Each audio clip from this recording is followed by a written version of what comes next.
पिरियड्समध्ये वापरल्या जाणाऱ्या menstrual cup बाबत एक प्रश्न हमखास विचारला जातो, तो म्हणजे लघवी किंवा शौच करताना कप काढावा लागतो का? मग आजच्या व्हिडिओमध्ये याच प्रश्नाचं उत्तर जाणून घेऊयात. खरं तर लघवी आणि शौच करताना मेन्स्ट्रुअल कप काढावा लागत नाही. येस, मेन्स्ट्रुअल कप बॉडीमध्ये असताना तुम्ही या दोन्ही गोष्टी करू शकता. पण ते कसं, हे सुद्धा जाणून घेऊयात. सर्वात आधी स्त्रियांना हे जाणून घेणं गरजेचं आहे की स्त्रियांच्या प्रायव्हेट पार्टमध्ये 3 वेगवेगळे एंट्रन्स किंवा ओपनिंग असतात. पहिला एंट्रन्स असतो युरेथ्रा, जिथून लघवी पास होते. दुसरा एंट्रन्स असतो वजायना, जिथून बाळ जन्माला येतं किंवा जिथून मासिक पाळीमध्ये ब्लीडिंग सुद्धा होतं. आणि तिसरा एंट्रन्स असतो एनस, जिथून आपण शौच करतो. आता व्हिडिओमध्ये जी इमेज आहे त्यामधून तुम्हाला या तिन्ही ओपनिंग्सचं लोकेशन कळलंच असेल.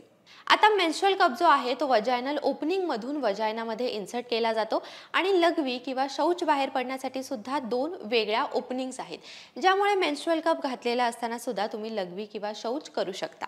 हा व्हिडिओ तुम्हाला कसा वाटला हे मला कमेंट्समध्ये नक्की सांगा. आणि हा व्हिडिओ जर तुम्हाला हेल्पफुल वाटला असेल तर याला सेव्ह करा आणि तुमच्या फॅमिली आणि फ्रेंड्स सोबत शेअर करा.